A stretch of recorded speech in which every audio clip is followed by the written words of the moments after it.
Hi, everyone, and welcome to the Aaron White Show. And I'm your host, Aaron. Today, we have a fantastic guest, Vanessa Jane Carley. Vanessa is a female bodybuilder and a FIFO worker. Welcome to the show, Vanessa. Hi, thank you for having me. Oh, you're most welcome. Hey, first question. Can you please tell me your story, like how you grew up, any life-changing events, and how you ended up getting into bodybuilding?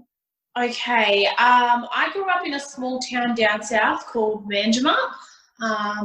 Some of the listeners might have heard of it, some probably don't. It's a pretty small town. It's down towards Pemberton, Walpole area, if anyone's been down there. Yeah, I grew up down there in a, in a little small town, going to school, doing the normal things. I left school when I was 15 with I sort of had in mind that I wanted to be a hairdresser, and I figured I didn't like school. I was bullied. I was kind of bored in school. I just didn't want to be there anymore. So when I was 15, I left school. I got a full-time job, and then I did that for a couple of years, just working, kicking around, doing nothing in particular. But I always had that foresight that I wanted to do something more. So just kicking around doing boring jobs was never really for me.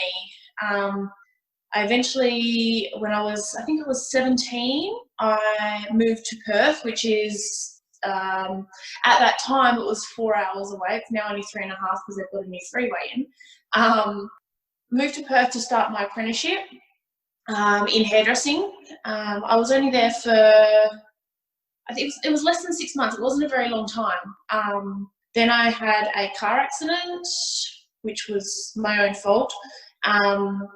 Then that made hairdressing really, really difficult because I hurt my back. So then I left Perth, moved back to Manjimup, back in with the family. And then I kind of stayed there for many years. Like, I finished my apprenticeship, and then, did a few other jobs, and then went into mining, which I guess we'll go into later on. But that's pretty much my story of growing up. Nothing, extraordinary about it, just the same as everyone else, really. Getting into bodybuilding for me. So when I was younger, so 21, I started doing some modelling work. So I started doing, fashion parades, magazines, calendars. What else did I do? Oh, I did a couple of TV ads, which was really cool. Yeah, all that kind of stuff. So that was cool. That led me to make a lot of contacts, meet a lot of cool people, and along the way, I met this chick who was interested in getting into fitness modelling, and I just thought she looked freaking amazing. So I sort of started doing some research on it.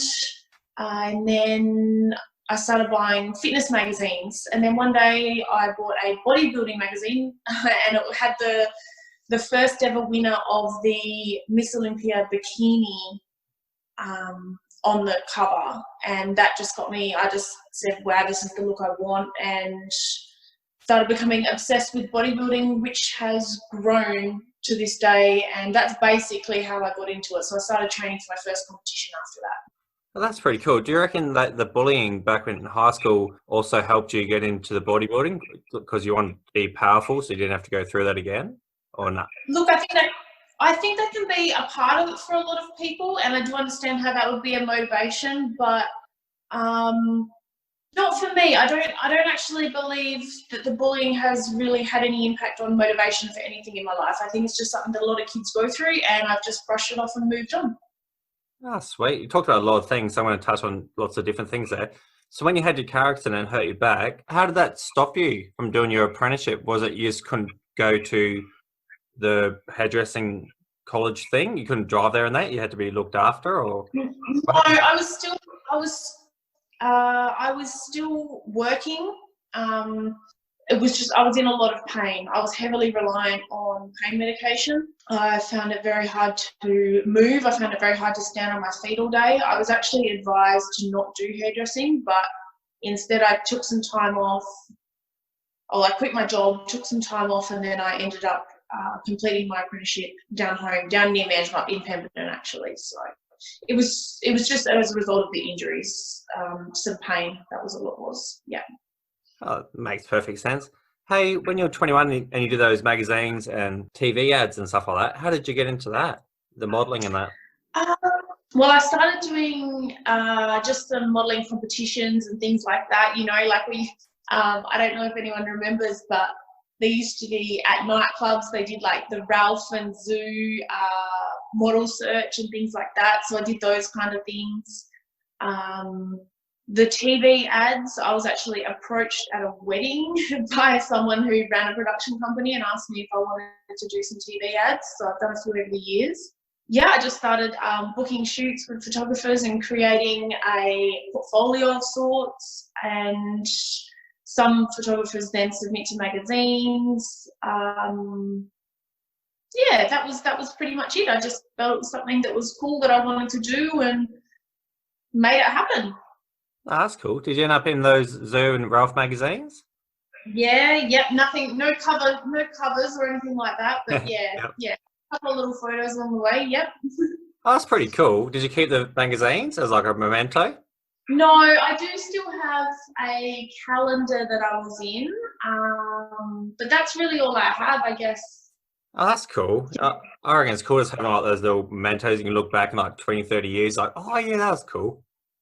Yeah, I think it is cool. So I think the problem is we keep a lot of things in digital form these days, you know, photos and mementos, and sometimes they get lost along the way. So sometimes a hard copy of things is nice. Yeah, it totally is. Here's a question about the whole bodybuilding type thing. Do you guys have to wear that fake tan or you just like wearing it? What's the go with that? Yes, we do have to wear it. You are actually judged on a multitude of things. There's a whole scoring sheet that the judges have, and tan is one of the things you are judged on. Is a certain type of tan? I think I was listening to Rich Piana and he was using, I don't want to say an illegal tan, but a tan that they didn't want the people to wear. It had to be like a certain shade or something. Is that, does that have to be a certain? Yeah, correct. So every federation has their rules around tans. Normally, the standard is that it doesn't wipe off easily. A lot of that has to do with the venues and them not wanting tan to get on everything. Generally, there's what would I call it? A tanning company that's on site for the show, and I will generally book with them out of convenience. So then I know that I'm getting a good tan, a tan that the federation approves of, and that I can get touch-ups backstage if I mess it up, because that always happens. But yeah, there are guidelines to go by, and there are certain tans that are banned by certain federations. Do you normally get it the day before or the day of the event? It's a whole process, actually. So you kind of got to prep your skin for the tan. You know, that means hair removal, exfoliation, moisturizing, all that kind of stuff. And then you get, I'm just trying to think of the days. So say you're competing on a Sunday, you get a tan Friday, say Friday afternoon, you sleep in that, wash that off Saturday morning, and then Saturday at some point, you get another coat of tan, you sleep in that, you do not shower that off on Sunday morning, then you get a top coat on Sunday, so you end up with 3 coats of tan, you haven't showered in 2 days, and everyone backstage stinks like tan, and you can't put on perfume, you can't put on deodorant, nothing. So it's a very unglamorous part of it. I have dedicated black sheets for competition time, but so if I'm in a hotel I take them, if I'm at home I use them. Yeah, it's pretty gross. That's pretty funny. Yeah, that was actually going to be one of my questions, if you actually had dedicated sheets for it. So basically when you're doing that competition, you're saying just everyone just stinks. Yeah, basically. Like it's not that bad, but yeah, no one's showered for 2 days and they're covered in 2 coats of tan, so yeah. That's so funny. It's like a bit behind the scenes type bloody thing. I never actually thought about that. Oh, when you're there, yeah. What's your workout like there? Do you do a workout in the morning, or do you have those like little rubber bands that you try to pump yourself up with and stuff before the show? On competition day? Yeah, or either workouts before, the day before, or the day of, whatever you do. Yeah. It varies for everyone. For me personally, I will train. A lot of it works around the tan, to be honest. So And everyone's different in their water depletion, salt manipulation, food, all that kind of stuff. So personally, I train before I get my first coat of tan, and then after I wash that off on the Saturday, I'll train again. But just something real light, full body, just get the blood pumping, not lifting anything heavy, because at this point you're pretty knackered anyway. And then on the day of the show, I'll just pump up with whatever's backstage. Now, to be honest, I need to be more prepared in this sense, because sometimes there's a lot of stuff provided backstage, sometimes there's bare minimum, and I need to be better prepared in the future. So there'll be some bands backstage, some light dumbbells, things like that. So prior to going on stage, you normally get a 30-minute warning or whatever, and that's when you're able to, carb up a little bit, use the bands just to, pump up the shoulders or the glutes, or just make yourself pop a little bit, and then you get to go out on stage. Do you have to dehydrate yourself? I know you mentioned salt, or you said something about salt or whatever. Do you have to dehydrate yourself to get those cuts? Look, everyone's different in this. Like, I eat quite a lot of salt all the time, and I eat a fair bit of salt before the competition. I follow my coach's advice. We do manipulate water, but it's never to the point where I'm dehydrated. We monitor liquids in and liquids out. But I do definitely taper off my water so that I'm not consuming as much as I normally would, definitely. Ah, sweet. Hey, I don't know if you can answer this one or not. In your competitions, do the girls get into the steroids? Yeah, definitely. So there's a couple of different federations, especially within Australia. There's a few major ones. Some are considered natural federations, and some are considered untested federations. So I compete in the IFBB Pro League. I have heard of testing happening, but for the most part, it is an untested federation. So yeah, people are on steroids, and the girls, yes, definitely. And that goes through all of the divisions.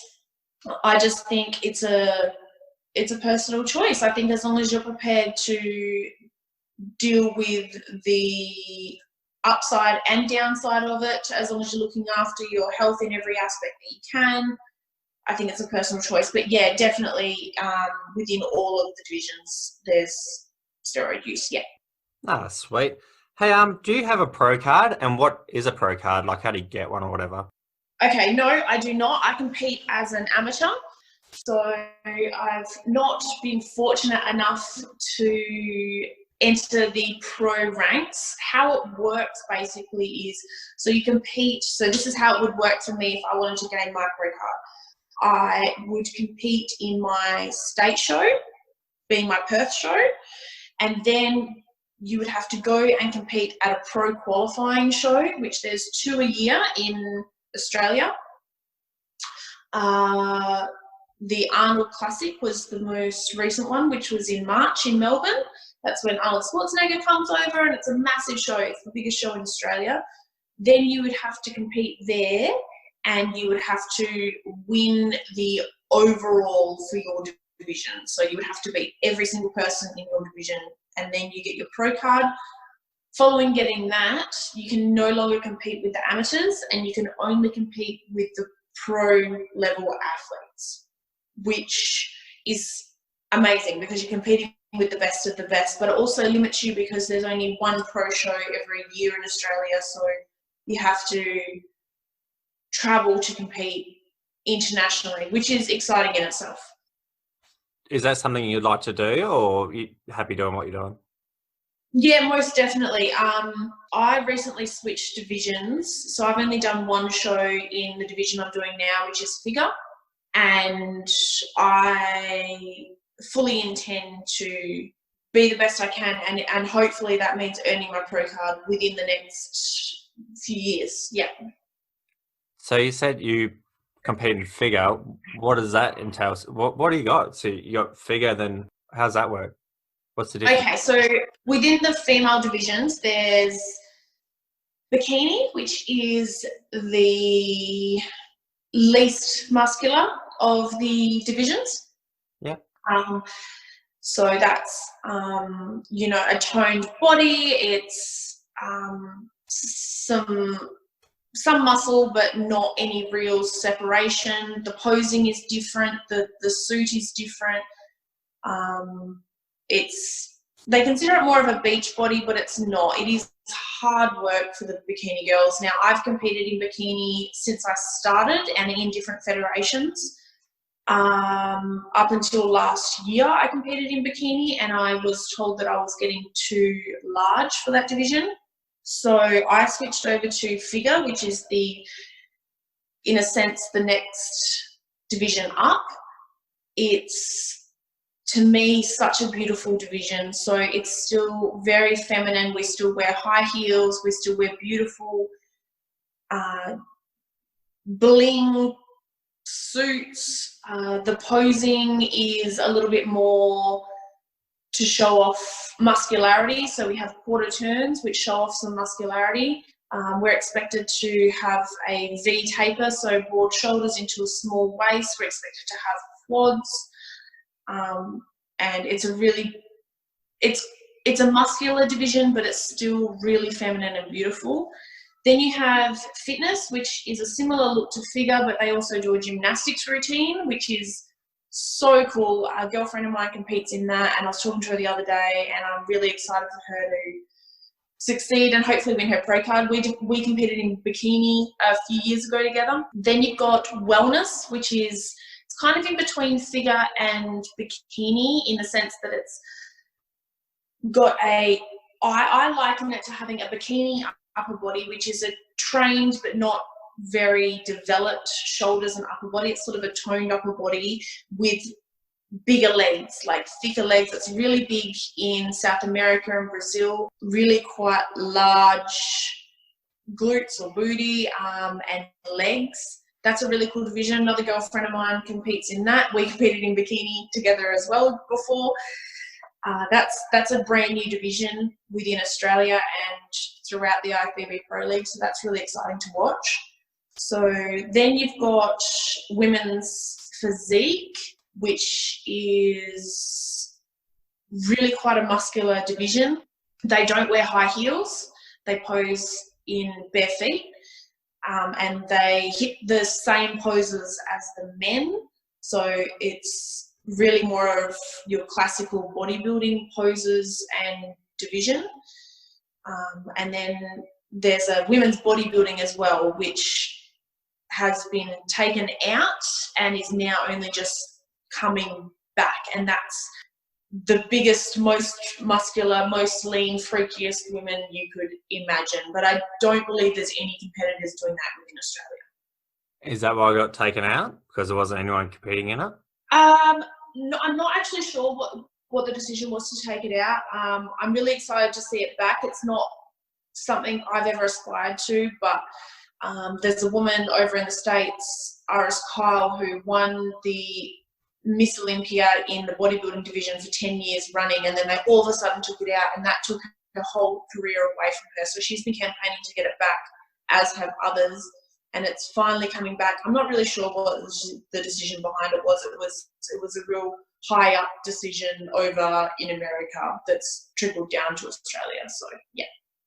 Oh, fair enough. How are you going competing wise? Are you like getting first in your class or 10th, or how's your ranking going? So I've had mixed success. So my first ever show back in, I'm actually looking at my trophy now. I can't see the date. I think it was 2013 maybe. I got third place in my first show, which I was, it was so unexpected, and I was so happy about that. Then I switched federations, and I've had mixed success. So I've had no placings, I've had near last placings, I've had a first place. So it's been very mixed, and at the end of the day, that comes down to the effort and energy that I put into it. But it also depends who shows up on the day. You can be looking freaking amazing, but if the people on the day show up and they look better than you, well, that's how it is. So I've had mixed placings in bikini, and then this year was my first year in figure, and I won second place in my division. So I was really happy about that. That's pretty awesome. Second's pretty good.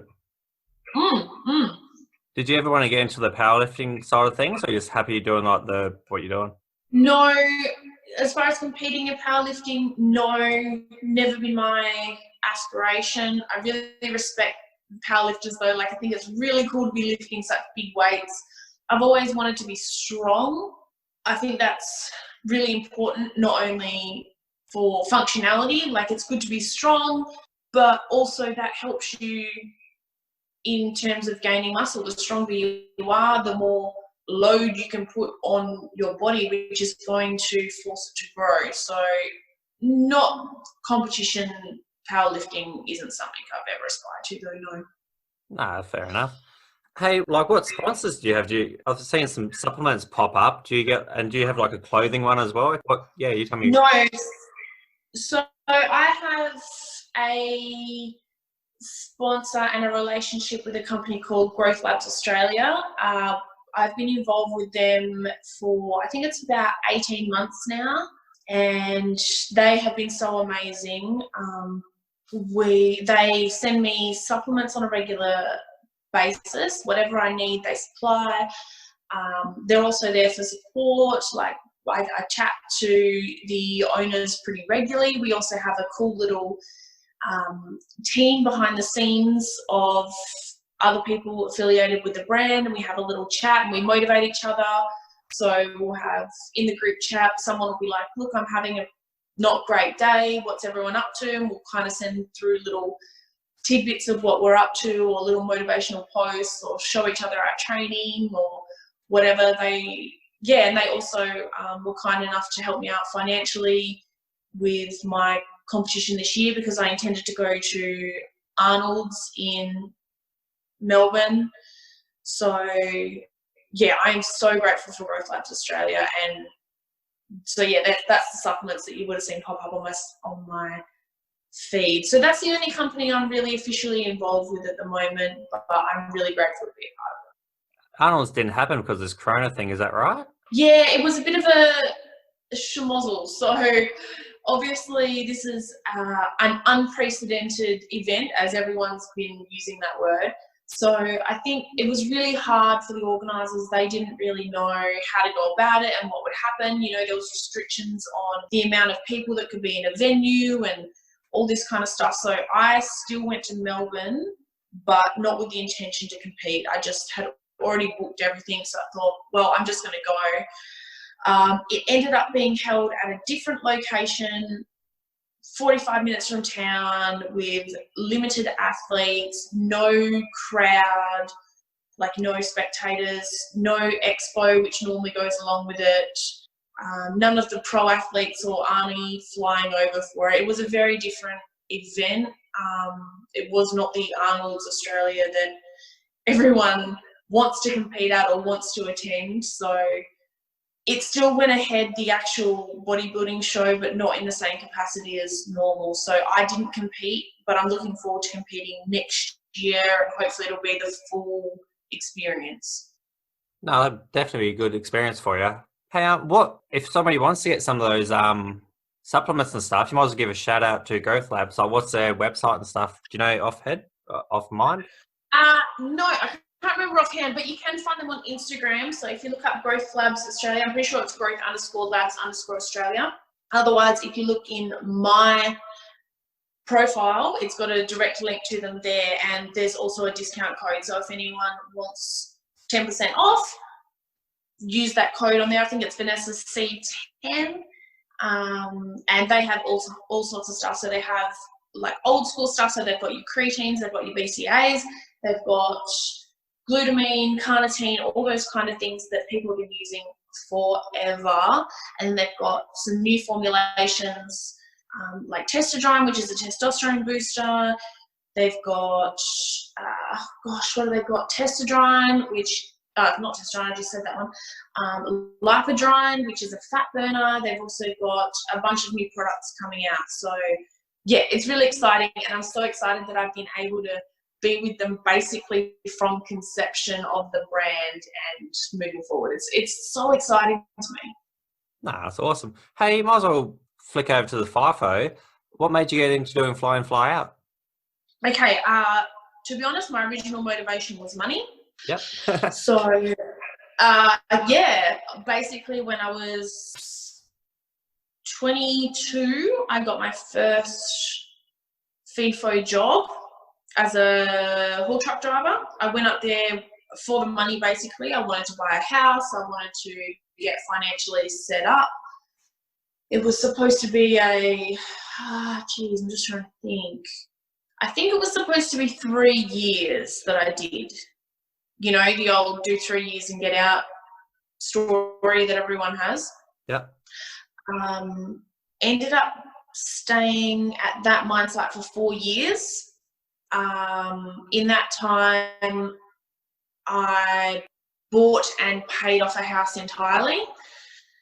So then left there with, you know, debt free, had a house, really excited, and then had the intention to never go back to FIFO again. I bought a cafe and I ran that for a year. That ended really badly. I lost a whole bunch of money there. So that made me go back to FIFO, basically. That was a, you know, very well paid backup plan. So I went back up to another site, which I did 2.5 years there. And then now I'm at another site and I've been there for around about 6 months. So I've been doing it on and off for about 8 years altogether. Yeah. Are you still driving the trucks where you are now? No, actually, where I'm at, we have autonomous haul trucks, which is really cool. It's my first time working with an autonomous system. So that was all very new because I'd always worked in the manned pits. So that was really cool and something different to learn. So I started off on haul trucks. So I know people get very impatient within the industry and how long it takes progression to do other things, but listen to this, people, because it took me a long time. So I spent two or 3 years on haul trucks only, bored out of my brain at points. Then I jumped on a water cart. So then I did, haul trucks and water carts all up for about, 4 years at one site, then about another year at another site. Then I jumped on the grader. So we're, 5 years into mining at this point. Finally got on a grader. So little graders, big graders. I loved the grader. I was so happy to get on it. I had a really cool trainer. We're still good friends now. And I was on there for about 2 years. And then, and that's all I did. So that's all I've done for, close to 8 years is haul truck, water cart and grader. And then I'm actually really, really fortunate that in the last few weeks I've been training on an excavator. My level of progression has gone from right down the bottom to right at the top real quick. I'm training on the world's second largest excavator, and that's been a really, really cool opportunity. What excavator is it? It's a 5600, so it's a massive excavator, and we're loading the massive 930 trucks with a 320 ton payload on them, the autonomous trucks. So it's been a really cool opportunity. A bit scary at times, but I'm just really thankful that being on this site, they've recognised my potential and given me the opportunity. No, that's awesome. Congratulations. How do you stop the truck coming back at you? Have you got a button or are they all censored? Like when you're on the bench digging and the truck reverses up to you, how do you stop it? Yeah, so there's systems in place. So you kind of tell the truck where you want it to go, and then you approve it to go there, and then it comes back and it stops exactly where you told it to go to. So, yeah. And once you've loaded it, you press a button and it goes, or once it hits a payload, it goes by itself? Yeah. So once you've loaded it, you press the button and off it goes to its destination. So, it's pretty cool. It's a pretty cool system. Oh, that's pretty cool. Yeah, we're going through that where I'm at the moment, we're supposed to be all fully autonomous by the end of next year or something like that. Yeah, so we're going through all that. Wow, that's really cool. Yeah, it's a big learning curve, but it's really cool in a lot of ways too. Oh, it'd definitely be interesting. Hey, can you touch on the cafe? Like, that's obviously a cool life lesson that people should be hearing, or I'm guessing be a cool lesson for people here anyway. Can you tell me about what happened there? Yeah, sure. So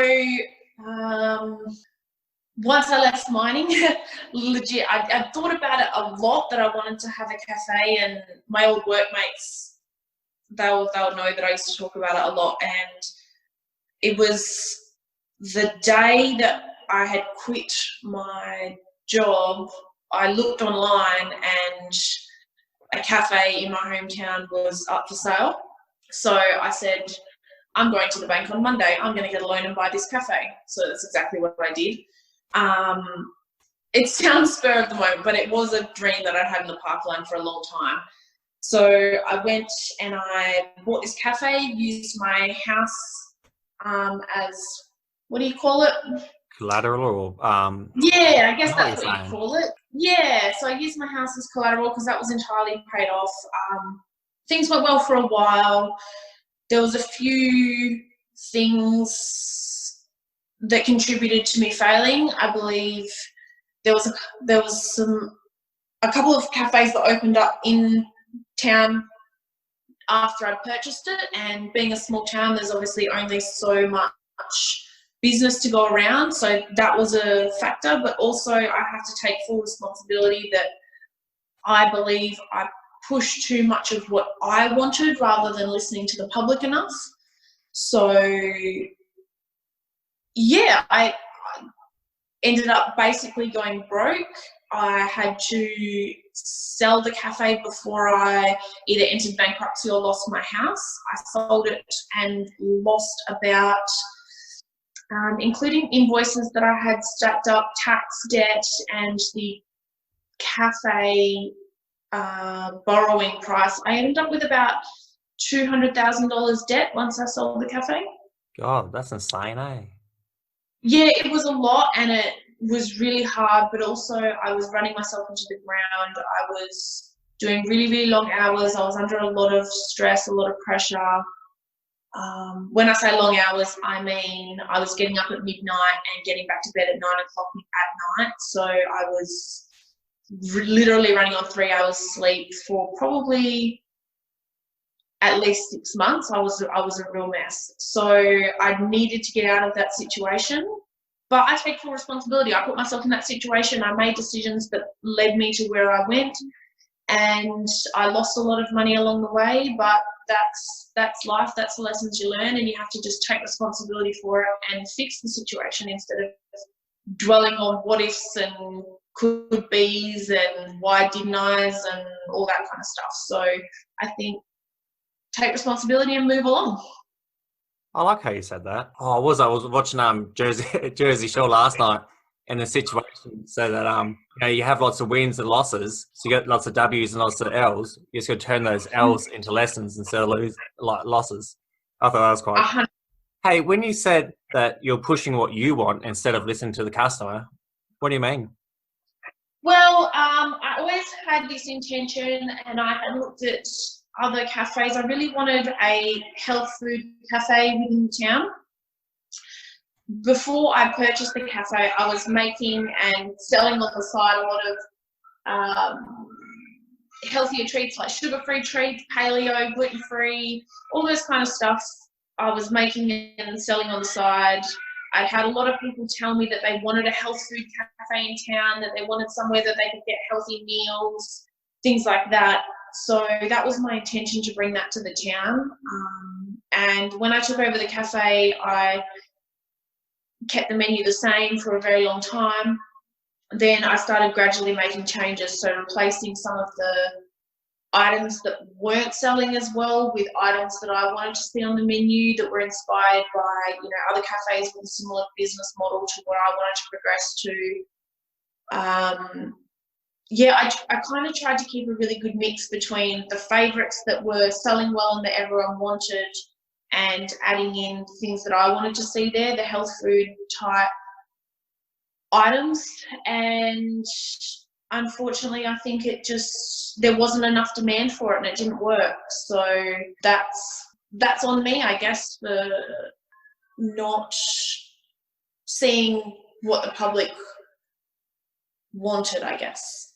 I see that a lot. Lots of people say they want a healthier version, or they say if they had the option, they would definitely pick the healthier one out of the two snacks. But in reality, I think it's more, I don't want to say lip service, but it's more they're saying the things that they feel they should be saying as opposed to what they actually really want. So absolutely, I think that's so true. So what people were saying they wanted and what people were spending their money on were two very different things. So, you know, I had a lot of hopes and dreams, and unfortunately it didn't pan out the way I wanted it to. But you live and learn.